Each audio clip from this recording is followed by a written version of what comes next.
Right, which goes back to like the 80s of like all the cartoons that they put on were all for marketing, and so some of the Yeah. storylines made no sense whatsoever. It was just introduce after new character after new character after new design, and and But James but Gunn just showed us how to make a great story without killing But somebody. the difference with that is like, when you're talking about our 80s marketing of children's stuff is you're marketing to a group of kids that is only going to be this age for a little while and then they're going to move on to Right. something else. Comics is marketing the same group of people for 30 years essentially. And and that's the extra It's the big problem. bigger hurdle. Um, Yeah. to address Kassan's comment, And they we've should. talked about this before We too. talked about this Oh yeah, before on the yeah. show that following the manga model, giving us longer stories, but like that's the whole like long story arc thing, and doing collected graphic novels. Like DC started doing that. Like, okay, we're going to run a story for 6 issues. Now we're going to collect it and sell you the graphic novel now for $20 as opposed to, well, I don't, what is it, Well, $6 a book now? yeah, but also manga isn't always like colored. It's all All black it's and all white pencil traditionally. sketch, Right, but I So mean, I get what he's saying, but like that's the whole thing is if they give us they're doing that in a way, and I also kind of feel like they're not doing it right. But like, are people? And we've talked about this too. The prestige format might be the better way to go. Just give us a nice long story, and then right, totally reboot. Like, don't worry about continuity. Like, totally reboot the character a few months right. later. Because to JD's point, like the way the storylines go these days, written by, the corporate people, it wouldn't work even if they switched to manga format. So I Yeah, don't know. I mean, like, I think there's something to what he's suggesting because clearly the manga format works and it's a cultural thing. It's just different. Like reading serialized art is more socially acceptable there. Like people will go see a Marvel movie, but getting them to read a comic is difficult. yeah, Right. And it's not like manga isn't hard to read as far as like accessibility. Right. no, Like you try to like pick up a random manga and it's like there's stuff steeped in continuity. So it's yep. like there's just as much of a barrier of entry. It seems that people are more willing, younger people, I should say, are more willing on a manga front. And I don't have any answers. I don't know. I think that if you went the manga route, you'd piss off a lot of people that work in Yeah. comics because you're talking yeah. about Yeah, taking jobs away from colorists. And like maybe it's a good idea financially, but I don't know if it's a good way to keep the people in the business happy. Also, there's a difference. A manga is written by an author who has rights to his stuff and controls the whole Right.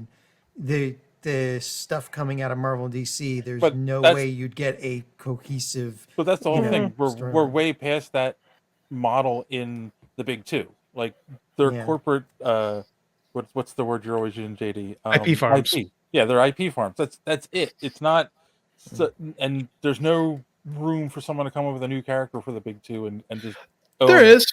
No, well, own it. No, own it will never Yeah. happen because look what happened with McFarlane 30 years ago with Spawn. It just Ugh. wound up with nothing but litigation. So Yep. I don't know, man. I have no answers. This cool stuff on Yeah. Kickstarter.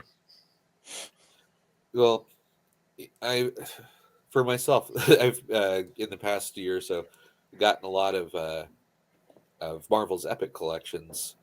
Yeah. They partially like some of these are things that I have in the single issue format, but they're old enough that I'm kind of afraid to revisit them too much, Yep. but also wanted to have some of the stuff available in case the boys wanted to read it and whatnot. But I'm struck by, and we know this intrinsically as longtime fans, but the length of the runs that some of the writers had, and some of the writing and art teams had. Obviously, Claremont had a 15-year run Yeah. on Uncanny, which is insane. That'll never happen again for somebody that doesn't own the characters.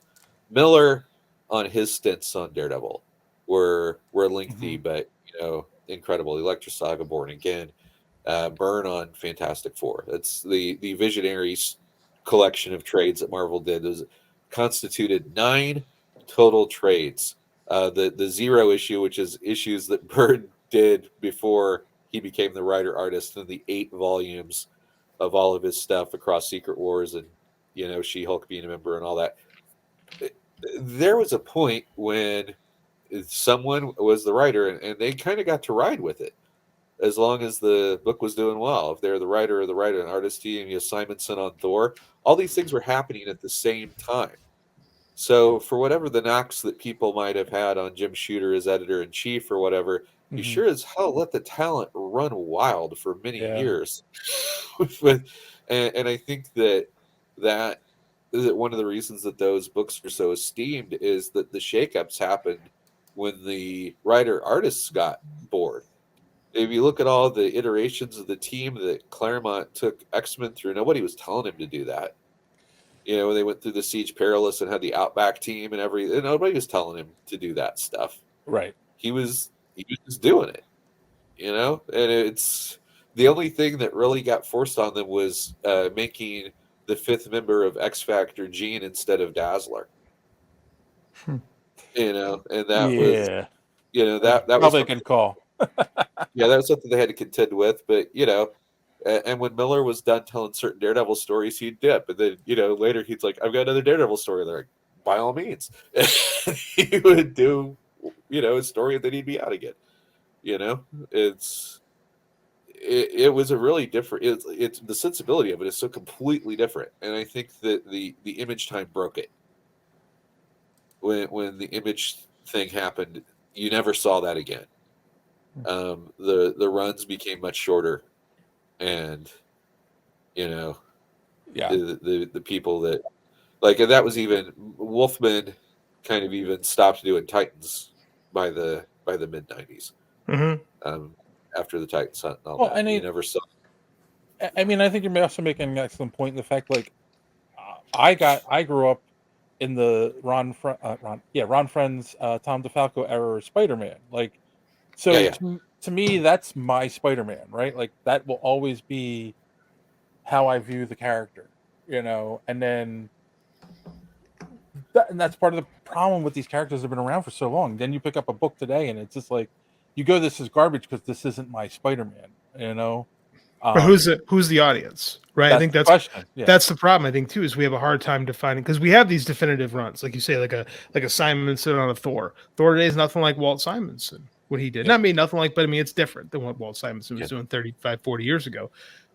Should it be the same? Like should Walt Simonson be the end all be all on Thor? Should Jason Aaron's Thor not have the same weight? And these are legit questions. Like you have to let your creators create. But at the same time, you have old fans like, this isn't what I want, which is, again, that's a problem. So who is the audience? Who are these books being written for? And that number gets smaller and smaller every year. Yeah, and I got to say, I like Jason Aaron's Thor. Me too. That's a whole lot of good stuff that's been done in recent years that I've really enjoyed. The Hickman's House of X Powers of 10/X minis. Thought those were great. I thought that was the kind of hard reset that the X-Men needed at the time. There's just a lot of material, but there's other things I haven't liked as much. And, and like Katie says, maybe some of that's me. Maybe I would have a different lens on it, were I younger, older, or whatever. But I know the stuff that, not to throw stones or whatever, but the stuff at DC I haven't liked, my kids haven't liked either. So I feel like maybe that's not age. maybe I'm not saying that makes it objectively bad, but it's like I know that if they don't like it either, then it's not just me. It's not just. I spent a weekend reading. That's the last thing I grabbed was Dark Crisis. I'm gonna read this whole series one night. I grabbed every issue. Was not cheap. Grabbed 7 issues, sat down, read it, came out, and what did I just read? Nothing. Yep. And again, Josh Williams is a good writer, but I mean, nothing. It feels like you paint by numbers. It feels like they're being told this and then this and then this, and it just doesn't feel like a cohesive story in any way. And it's fine, but I can't say I like it. I can't not. I read it a month and a half ago, and I cannot go 2 months ago. I cannot go beat for beat and tell you what happened in the story like I could do with Kraven's Last Hunt. Is that my age, or is that just have I grown out of the hobby? I don't know. I don't know what to think about any of this stuff. Thanks for watching this clip from the Superhero Speak podcast. And don't forget to watch us live every Sunday night right here on this channel. While you're here, hit the subscribe button and click the bell for notifications so you won't miss out on any of our great upcoming content. Speaking of content, don't forget to check out our website, superheroespeak.com, where you can find the podcast, links to our social media, merch, comic reviews, and so much more. That's superheroespeak.com. Thanks for watching, and don't let your cape be caught in the door. See you next time.